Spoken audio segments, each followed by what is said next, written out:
Hi welcome to real estate channel. చాలా మంది మామిడి తోట కూడా అడిగారు. లాస్ట్ టైము మేము ఒక మామిడి తోట కూడా పెట్టాం, చాలా మంచి రెస్పాన్స్ వచ్చింది. ఈసారి కూడా 4 ఎకరాలు ఉండే విధంగా ఒక మంచి మామిడి తోట కావాలి అన్నారు.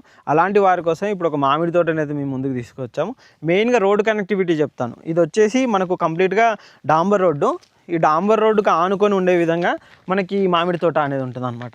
టోటల్ వచ్చేసి మనకు 4 ఎకరాలు మామిడి తోట కనుక చూసుకున్నట్టయితే ఈ రోడ్డు కంటే 4 రోడ్స్ కనెక్టివిటీ ఉంటుంది. ఇటు కనుక చూసుకున్నట్టయితే మనకు దబ్బగుంటపల్లి ఈ ఏరియా కనెక్టివిటీ, ఇక్కడ నుంచి మనకు కొన్నె అనే విలేజ్ కనెక్టివిటీ ఉంటుంది, ఇక్కడ నుంచి రామచంద్రగూడెం అనే విలేజ్ కనెక్టివిటీ. ఈ విధంగా 3 నుంచి 4 ఏరియాస్ కనెక్టివిటీ అయ్యే విధంగా మనకి ఇక్కడ బొందుగూల నుంచి కూడా చాలా నియర్ బై ఉండే విధంగా ఈ మామిడి తోట అయితే ఉంటుంది అనమాట. ఇది వచ్చేసి మనకు హైదరాబాద్ నుంచి కనెక్టివిటీ పరంగా కూడా చూసుకున్నట్టయితే మనకి ఈ మామిడి తోట మనకు 90 నుంచి 95 కిలోమీటర్స్ అయితే వస్తుంది.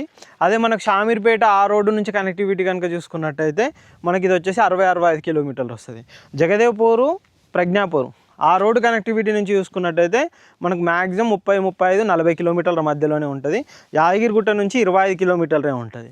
Yadagirigutta main temple back side నుంచి రోడ్ కనెక్టివిటీ రాజాపేట ఈ విధంగా వచ్చినట్టయితే 25 కిలోమీటర్లు ఉంటుంది. కొలన్పాక మెయిన్గా చాలామంది చూసేది కొలన్పాక ఏరియా కనెక్టివిటీ చూస్తుంటారు. ఆ విధంగా కొలన్పాక ఏరియా కనెక్టివిటీ నుంచి కనుక చూసుకున్నా కానీ మనకి మామిడి తోట వచ్చేసి 12 నుంచి 15 కిలోమీటర్లు ఉంటుంది అనమాట. ఆలేరు ఇవన్నీ కనెక్టివిటీ తోటి మనకి మామిడి తోట ఉంటుంది. మనకు